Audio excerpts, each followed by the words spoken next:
Të dashur miq, përshëndetjet për zemërta. Ju uroj mirëseardhje në Të jetosh besimin. Nga sot, dita e parë e vitit 2026, çdo ditë për 365 ditë me radhë, unë do të ndaj për ju një mesazh jetë ndryshues. Mesazhi për sot titullohet Besimi që jetojmë, jo vetëm që dëgjojmë apo e rrëfejmë. Bibla deklaron tek letra drejtuar Jakobit kapitulli i parë.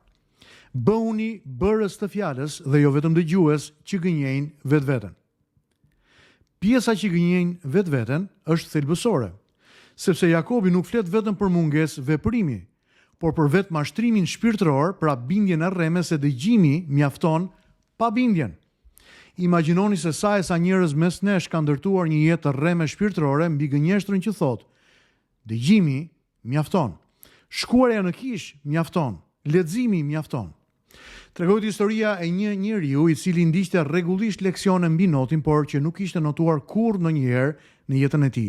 Ai dinte gjithçka, në teori, natyrisht, si të lëvizte duart, si të merrte frymë, si të qëndronte mbi ujë, por një ditë kur ra në ujë, ai u mbyt, sepse nuk kishte notuar kurrë.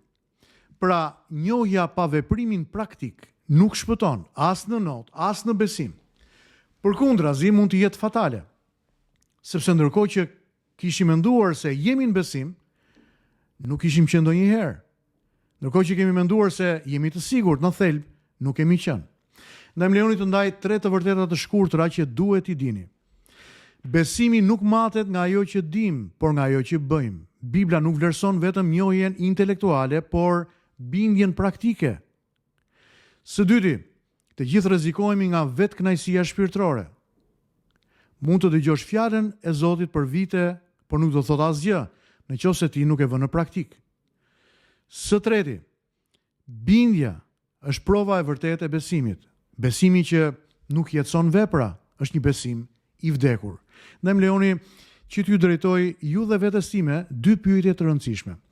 Ku po e dëgjoj fjalën e Zotit dhe cilat janë vendet që në jetën time unë nuk po e zbatoj atë?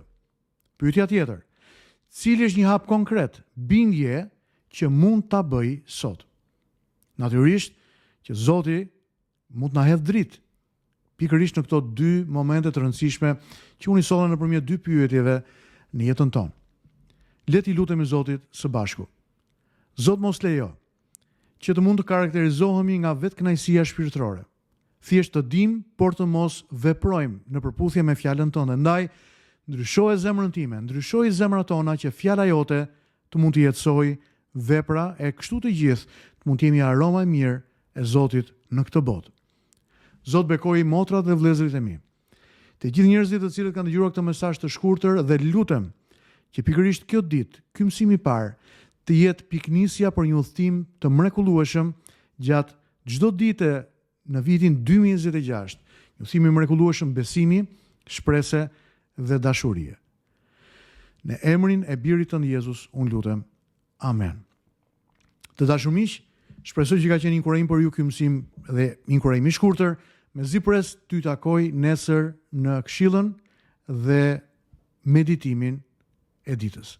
Zoti ju bekoft.